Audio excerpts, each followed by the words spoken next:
Hey, Dr. Tom here. Just having a moment of gratitude on a beautiful spring day here in our backyard of our beautiful home.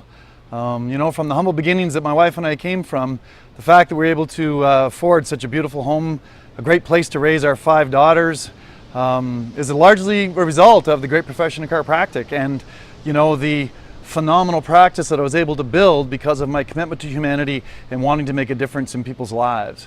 But let's face it, gang, I could not have, nor would I wanted to have even done it myself. I had a great team. I had phenomenal assistants who were there, and they're well trained to support me and help me along my way.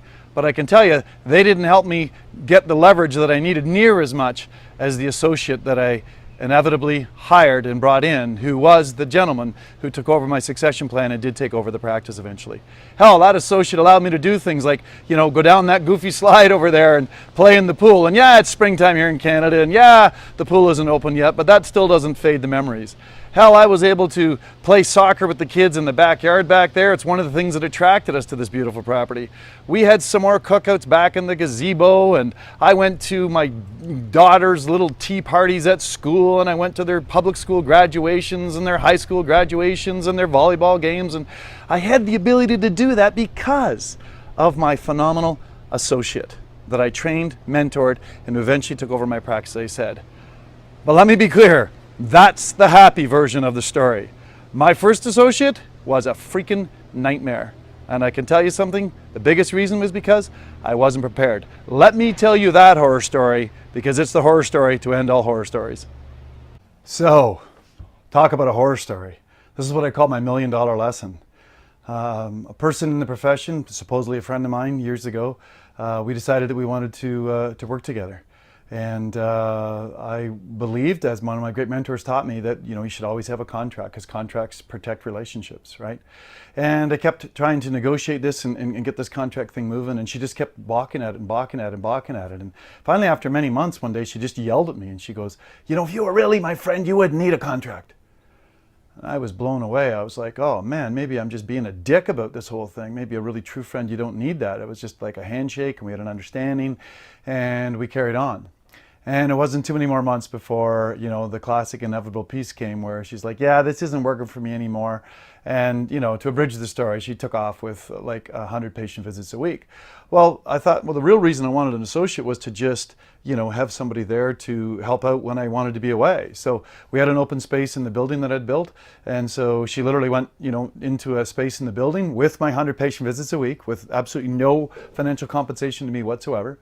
And then, there's an old saying in self-development, says how you do anything is how you do everything. And sure enough, after, X number of months, she took off and stiffed us for several months' rent. So again, if you do the math back in the days, this is, 25 years ago, I figured that 100 patient visits were worth about 100 grand a year. Life expectancy of a patient in my office was about 10 years. So, 10 times 100 grand is $1 million. That's my $1 million lesson. And it was tough, it was emotionally devastating. Like, no wonder so many senior docs I talk to don't want to stick their hand in the scorpion's nest of an associate. Man, I had emotions swirling like crazy. Like I was angry, I was frustrated, I was disappointed, I was pissed at her, I was pissed at me. I was disillusioned, I lost some faith in humanity. It took me a long time to get that back. But I really started to investigate why this happened, because I believe everything happens for a reason. That reason serves us. So I started looking at my thinking that went into this. Did I do my proper due diligence? Did I actually recruit somebody, or did I just hire the first warm body that happened to cross my radar screen? Right? How was my mentoring? Did I do enough mentoring? Was it scheduled properly? Was the compensation plan fair? We never really got a chance to negotiate it because we never really got into the contract. Did I follow my rules for hiring? Did I even have rules for hiring? What about the values that I represent and my business represents? Was this person truly a match for the values that I represent in my life? So you know what? I realized that all of these things happen for a reason. That reason served me. And what I wanted to get out of this was clarity, so that this shit never happened again to me or to any of the docs that I eventually ended up consulting with over the years. To gain that clarity, I hired consultants both in and out of the profession because I never wanted to see this happen again, and I didn't want to give up on my dream of having the freedom and the leverage that I knew was possible. I created a phenomenal spreadsheet, customized spreadsheet, that allowed me to understand the financial picture, which is usually the place that I get screwed up, to get completely clear on what my overhead would be increased by in order to have them there. Now, what would my break-even point be in order to, on the percentage split model, in order to get at least break even and get my money back?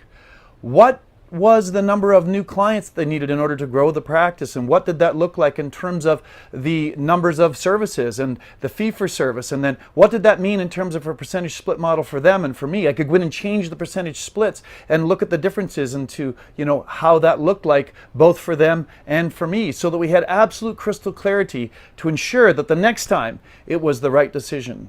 I invested the time to develop and look at the recruiting piece. I looked at the values for my company, wanted to be sure next time I had a great values match. I created the outcomes assessment for how they needed to do things to be great at the role in my practice of an associate. I created a UHP because I wanted A+ talent. I wanted to tell them what was in it for them to be in my practice. I wrote and worked on the contracts. I worked on the compensation plans using the spreadsheet that I talked about earlier. I looked at interview processes. I looked at every friggin' aspect of the recruiting process because I wanted it to be clear. I wanted to have crystal clarity about what happened, why it went wrong, and how to do it better next time. Now I was crystal clear on the why, how, and when I was going to recruit my next associate. This was one of the most powerful exercises I ever did in practice. It allowed me to take the 10 to 12 weeks of holidays I took per year, work the 25 hours per week, so that I could do the things that I wanted to do, enjoy the time with my children, travel the world, and do all of that because I was able to recruit a great associate. It was my freedom ticket, you guys. It was the leverage that I was actually praying for in practice. If you're someone that's considering bringing on an associate, why don't you click on through with me, because I'm going to share with you not only the spreadsheet to decide whether this is the right time for you, but many of the secrets that I've developed over time in the mindset and the process of how to recruit the most ideal associate in your practice, so that you can have the freedom that I had, and which ultimately led to my succession plan being fulfilled and my associate taking over my practice.